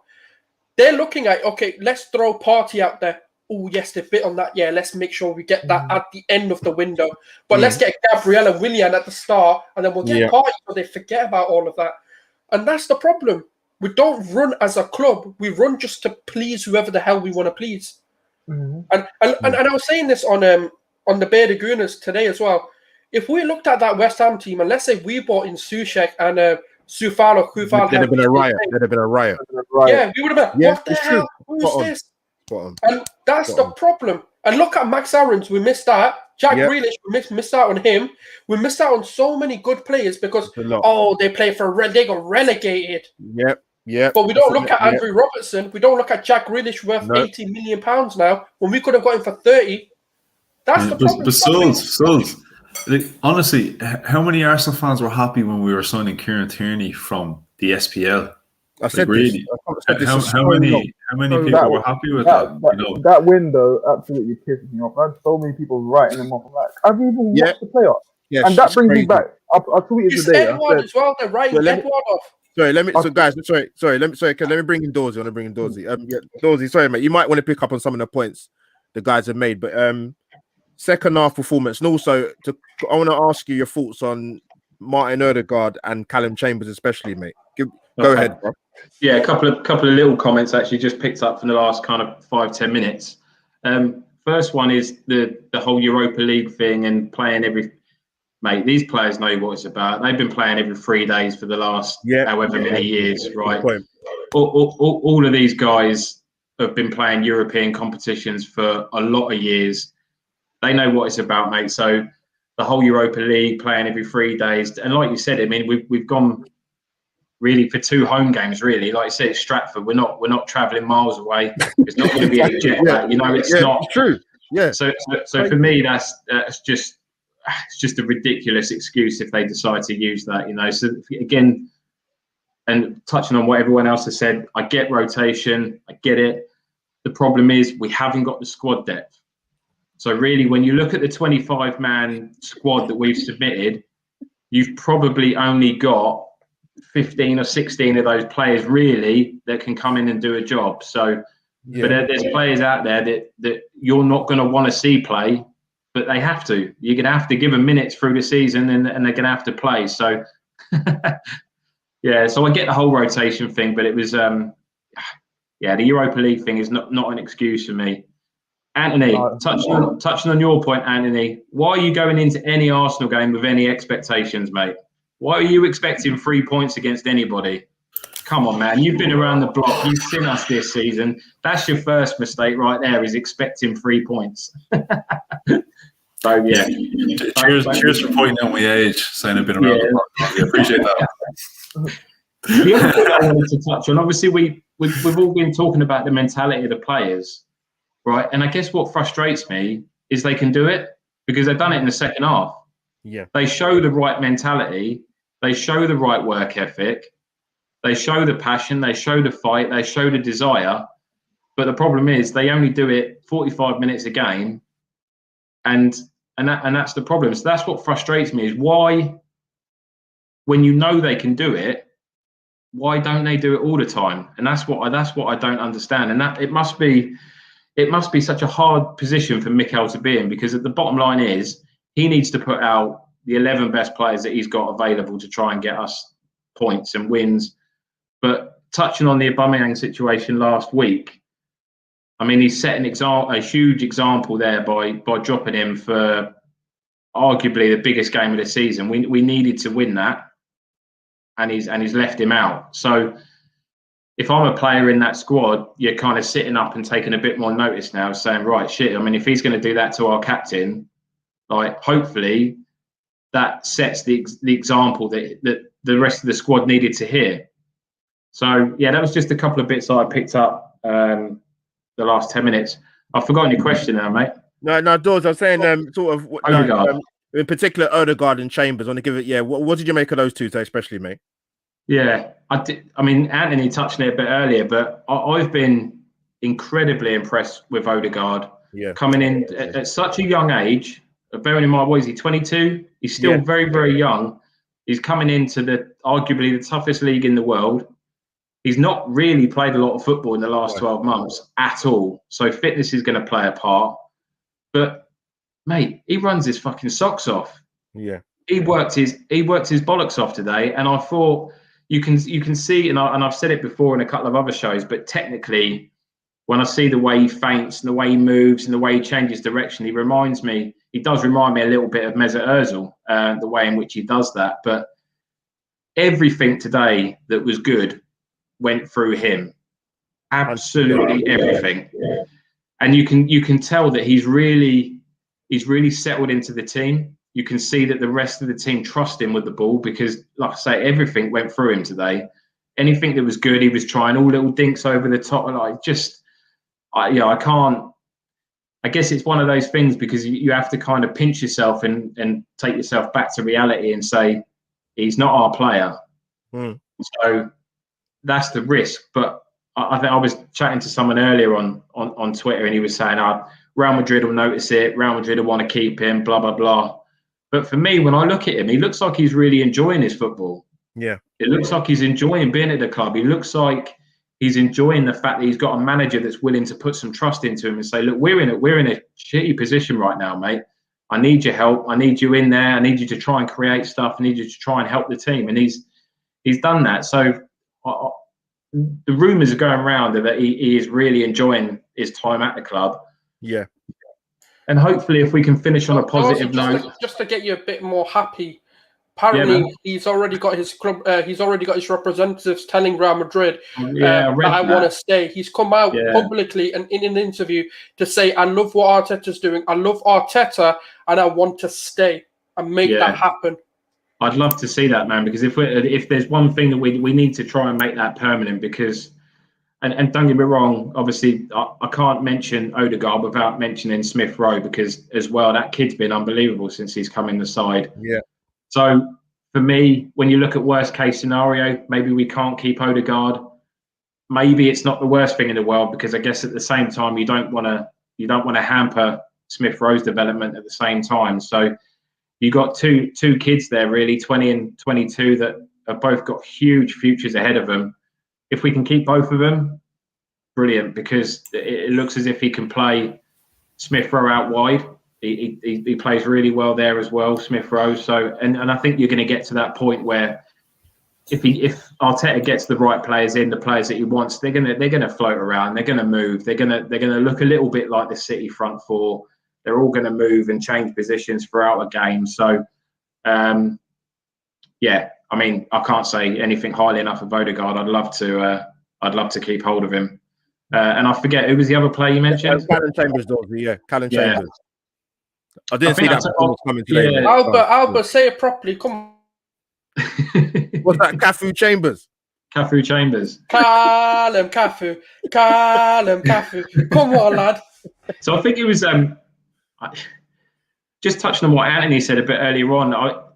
You don't quite know what he is as a player. He's kind of you don't ever want to be a versatility player, do you? You don't want to be one of those players, and I think probably to a certain degree, Maitland-Niles falls into that category, where he's done all right at right back, but he doesn't really want to play there. He can play a bit further forward. He doesn't really want to play there either, but he doesn't seem like he's quite good enough to play in the position that he wants to play in. So, and I think what that does is, I mean, there's two situations really. You look at what Saka done. He came in left back, left wing. He plays everywhere. He never came out of any criticism, but he's nailed down his spot now. That's where he wants to play. and so I think, I just don't. I don't know where Chambers' long-term future lies. Whether it's a right back. I think you need a bit of pace. I think he lacks that. But defensively, I think he's good. He's sound. He's good in the air. But in terms of his performance today, I thought he was unreal. And for me, I would arguably say he was probably my man of the match. I thought he was superb. I know people were talking about Odegaard. People were talking about Lacazette as well, and they were both excellent. But when you think about what's that? You got man of the match. Yeah, I mean, what for Arsenal? Because Budwater, the actual Premier League, voted Lingard, didn't they? No, I thought Callum Chambers got it. I thought it was Chambers, yeah. No. Lingard got it, yeah. So got it in the Premier League. Then. Yeah, I mean, he definitely deserved it. But for a player that hasn't played a lot of football, again, he's not played a lot of football over the last 12 months probably. He's obviously he's come back from a big injury. So to be able to put in that performance, I thought he was superb defensively. He cleared a couple of chances. Obviously, there was one in the second half where it kind of ball bounced to Antonio and he managed to block it. But I thought offensively, some of those balls he put in the box, man, were unreal. And when we're used to seeing the balls that Bellerin tries to put in, I mean that. Again, Dawes, you're gonna bring me on to that. I'm gonna bring. Yeah, I love Bellerin, but I mean that kid. He needs to really kind of focus on his crossing because it's shocking. And the balls that Chambers was putting in were. I mean, we could have scored another couple of goals from the balls that he was putting in. Yeah. So, both players absolutely superb today. And even in the first half, with the kind of shower of shit that we saw in the first half, them two still stood out. Them two still stood out as playing well. So, and that I think says enough in its own right that actually two players look like they were having half decent games given the fact that we were 3-0 down. So, brilliant performances from both of them. I just hope Odegaard kind of reins it in a little bit so that we can try and keep hold of him. They can have Ceballos back, but Odegaard, that's the stinkers, mate. Come on, bruv. Don't make it difficult. Kesh, I'm going to bring you in because we're going to wrap up. I'm going to get you guys man of the matches. Kesh, before I come to you, mate, big up to the guys in the chat. Loads of interaction. Kind of keep up with it. Like I said, follow my esteemed guests on their Twitter. What are you waiting for? Go and do it now, man. Multitask or watch on the rerun and follow them anyway. It's fine, man. But Kesh, Dorsey sort of brought me onto it, and this is what drives me insane, right?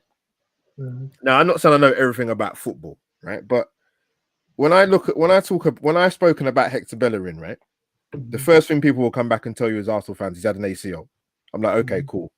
Then they'll tell you, Kesh, you go and watch a documentary, and he'd fight back from injury. I said, you know what? I'll watch a documentary, and I'll still say what I said before about him before I watch the documentary. Now, Callum Chambers had the same type of injury. Why was he able to have a better final delivery in one game than what we've seen from Bellerin the entire season? And also for you, who was mad at the match for you today, mate? The Bellerin thing, it's a bit of a difficult one, like if you look at Bellerin in his prompt, when he actually fought, he had an eye feeling, everything. There's what 3 things that we could name that he should improve on. His technicality, he needed to improve on it. It wasn't great on the ball. His defending, he wasn't great at defending, and his crossing. But we know he had the pace and everything. Yeah. And we thought, okay, he's a young player. That's something that will come. It's not come. It hasn't happened. No. And for me, that's down to the club to identify, okay, this player is not really hitting the height that we thought he was going to be. Let's move him on. But the fact that we wait so long for a lot of players, and it's not the same. We keep these players for so long, they get so stale. Yep. And what that does is that makes our rebuild a lot more expensive than what it would be if you replace those players as soon as we see that they're not going to be the players that we need them to be. Chambers, he's a lot better technical. I've seen Chambers whip some marvelous balls. Yeah, wicked balls in. Yeah, and I'm not talking about just hitting it for the sake of it. He's putting craft on it. Craft. There's conviction with what he's trying to do. Kesh, there was even a couple of times today. This is what drives me mad about the strikers. Anybody knows me, I've been on all the strikers in case the whole entire season, all of them. Like the time he put balls into the box. Why is Lacazette and Aubameyang? What are they doing? Why are they not there? Flat-footed, and that's the thing, because if you see those two, when you put a ball in, one of them needs to be darting their post, 100%, and one needs to be going either to the middle of the box or back post. They're both staying flat-footed and waiting for the ball to actually come to them. 100%. Defender's already set and ready to mark you or get to the ball before you. But if you make a movement, pull people out of possession, you give yourself a better opportunity. Yes. I don't know what it is. I genuinely do not want. Just my thought on that, and my only logical explanation is they're used to the Bellerin's crosses. They're used to them not being where they're supposed to be. So they probably think, that's a good shout. That's a good shout. What's the point, man? I'm not going to get on the end of it because the cross ain't going to reach me. That's the only thing I can think of. And when they started seeing Chambers balls into, that's the only thing that I can think is the why. Because there's absolutely other than that, there's no excuse why they shouldn't be at least making that run. Should 100%. Always make that run. 100%. Every single time you should make it. Yeah, if you're a striker on your, go on, Kesh. Near post.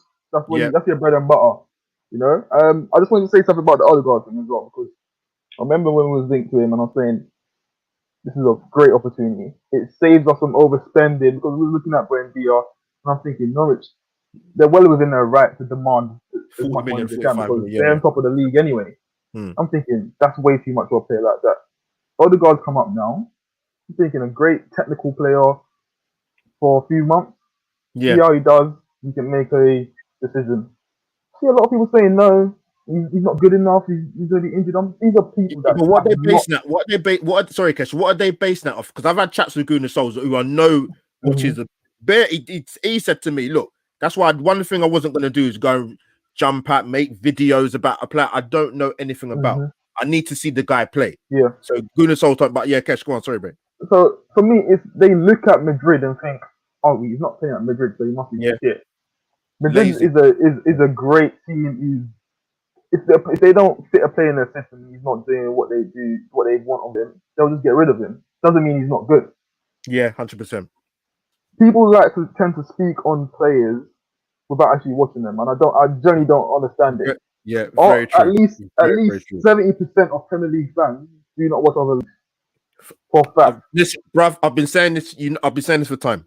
Time. So when I'm seeing everyone lapping it up today, I'm saying, have some patience. This guy this ain't half of what he can do. He's not even got started yet. Yeah, 100%. And now people are saying, 100%. Don't buy him. What do you mean don't buy him? The Euros are coming up. Do you think he's not going to perform? He's got a player. He's got a player of Ireland. Ireland is in front of him as a striker.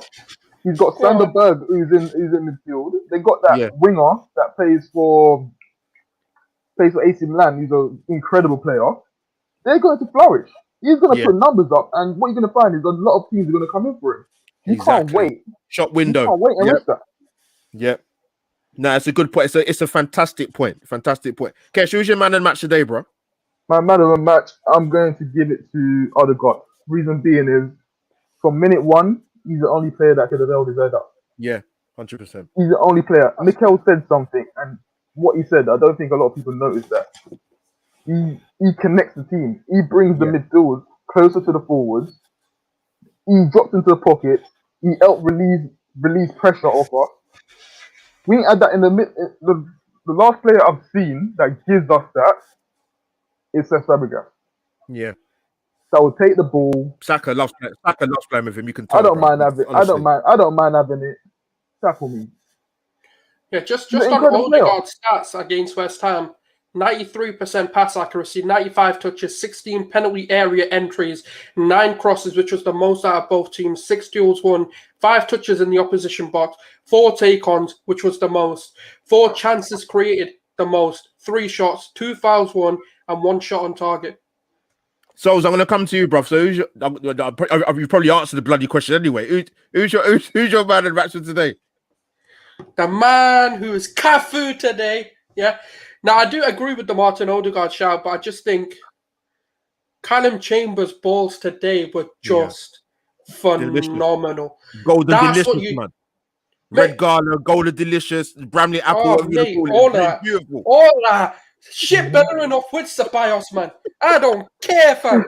Yeah, I'm going to say it now. We've got Callum Chambers, yeah. That's what happens when you bring one of our own into the team. Yeah, people who come through and bleed Arsenal. Those balls, right, asked every question of that defense. We needed that from minute one, really. But unfortunately, right, when the whole team isn't progressing, you can't do that. And like a lot of the people said, they didn't know the crosses were finally going to come where they needed to be. They were probably still expecting, oh, snap. Yes, we finally got some crosses coming in.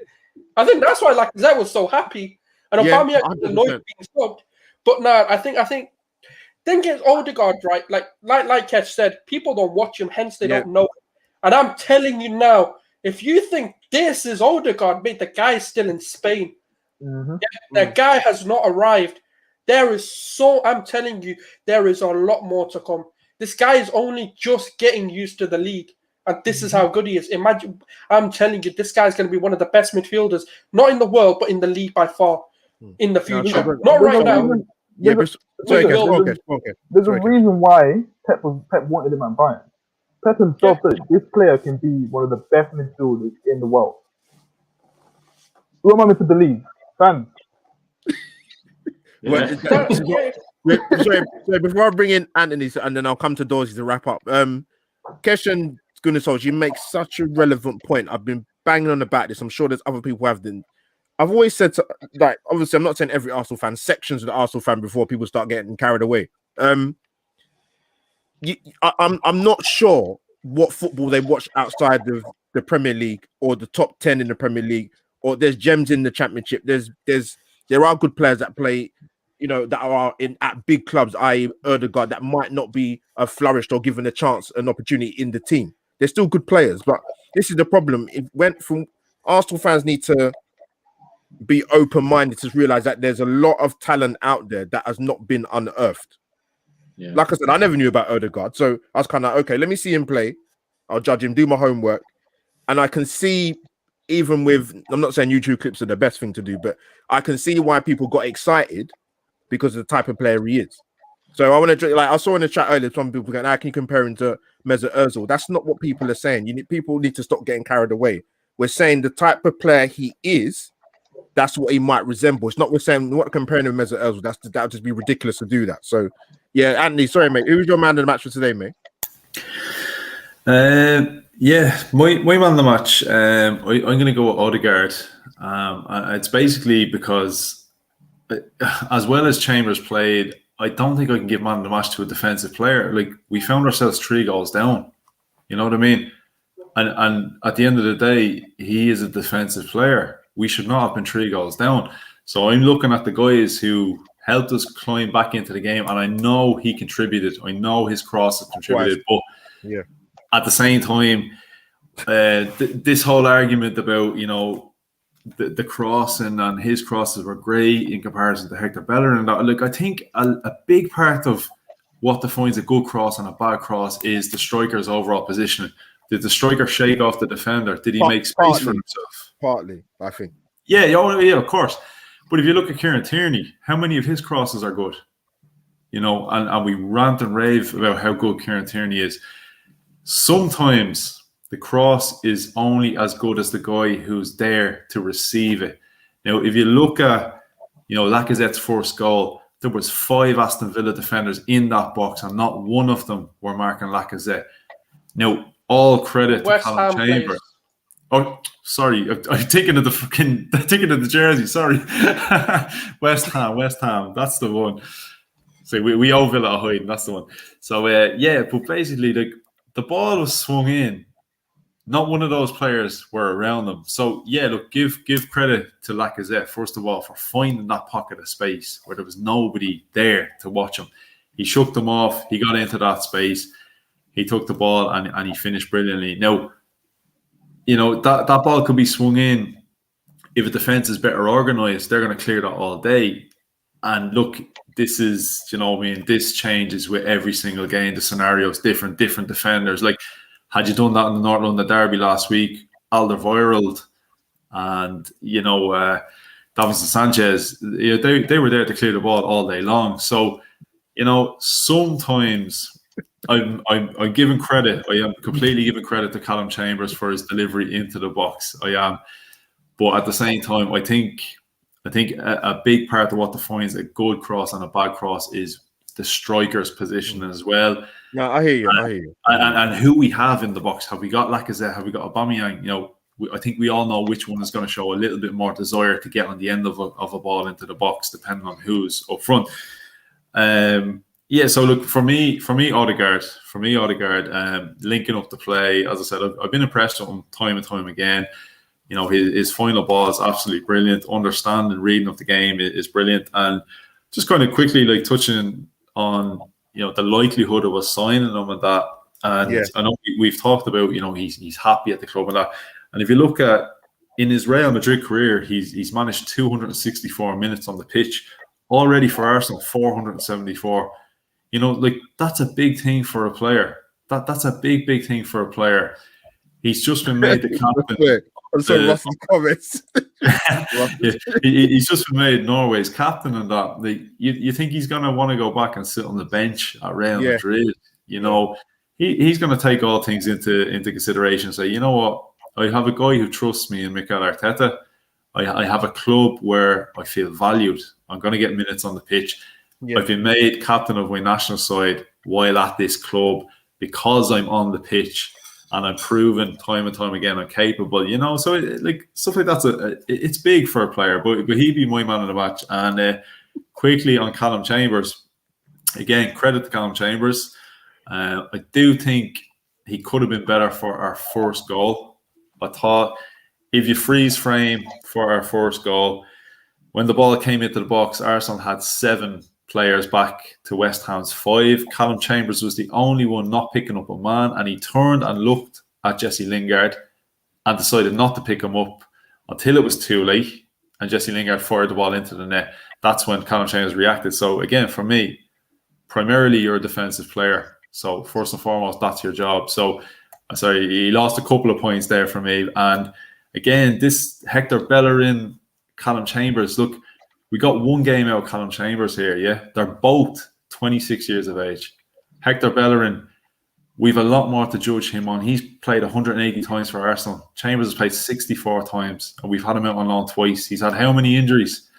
And people are saying, yeah, he's had the same injury as Hector Bellerin, but come on, like, we've a lot more to judge Hector Bellerin on. So I'm not getting overexcited about Callum Chambers. And as we said, I don't think nobody is. I don't think nobody's getting excited. I think what the point they're making is that Bellerin, offensively, in terms of getting into the final third and his crossing, has never been good. It's not a case of it's been good and it's deteriorated. He's never had that in his locker. He's never had it. But he could be better defensively. You know, like, I know no one on the panel here is getting overexcited, but man, Twitter, as always, is blowing up today. Sell Bellerin, release him from his contract. We got Chambers now. Like, come on. Like, how many times has this guy been injured? Well, we've seen it because of Chambers. Bellerin just needs to go. Sorry. So I'm going to back up what Anthony was saying in terms of like the social media thing, and I've seen it with the Arteta thing. Like, people have been in the chat, oh, Arteta out. I'm like, well, I mean, what are you supposed to say to that?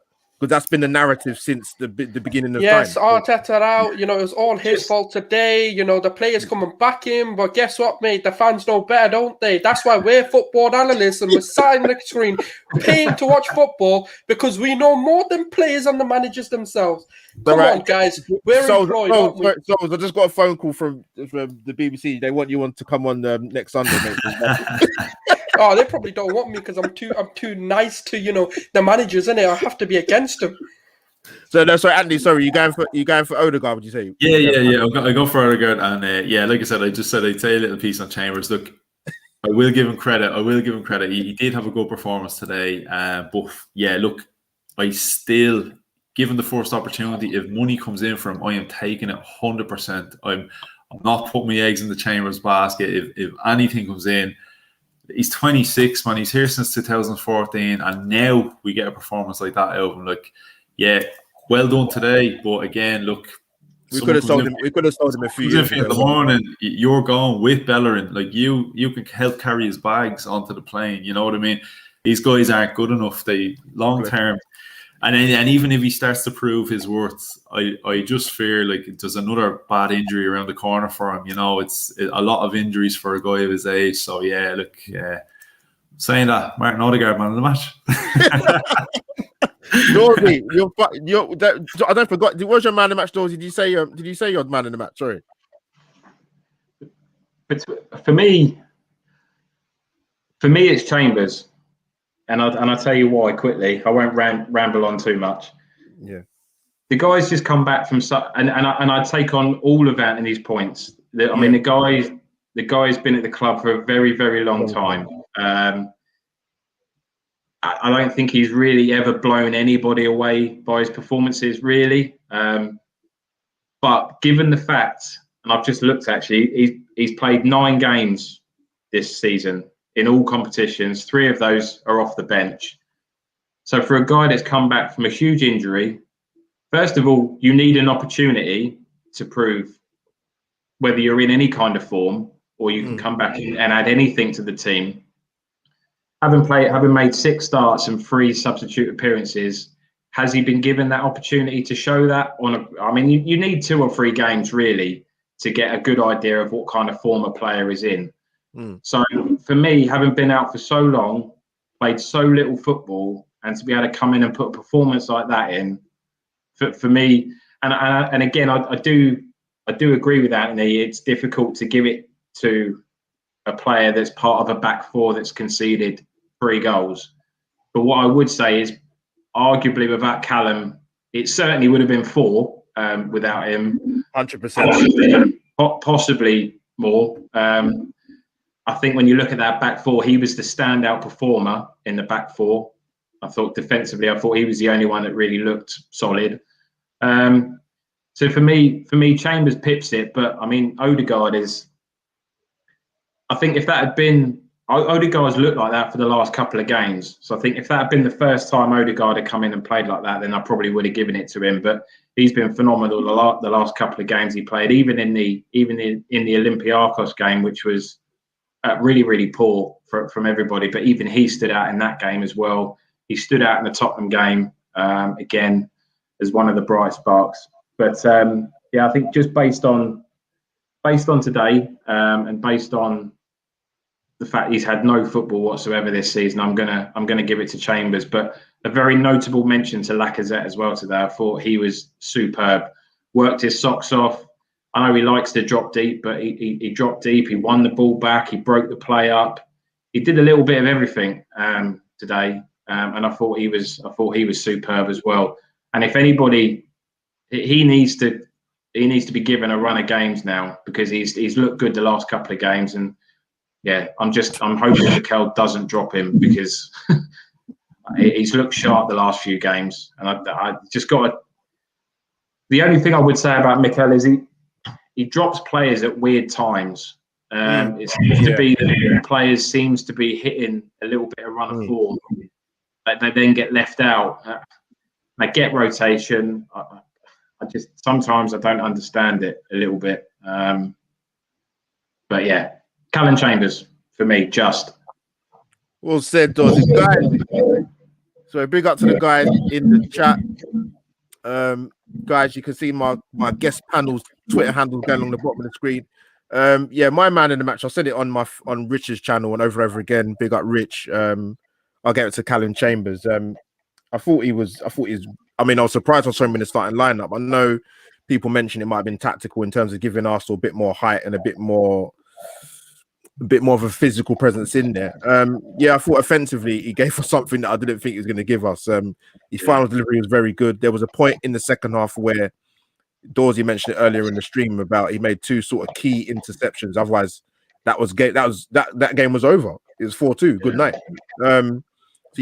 Odegaard was exceptional. Shout out to Lacazette as well. I thought he was very good. Definitely deserved his goal. Always in the game.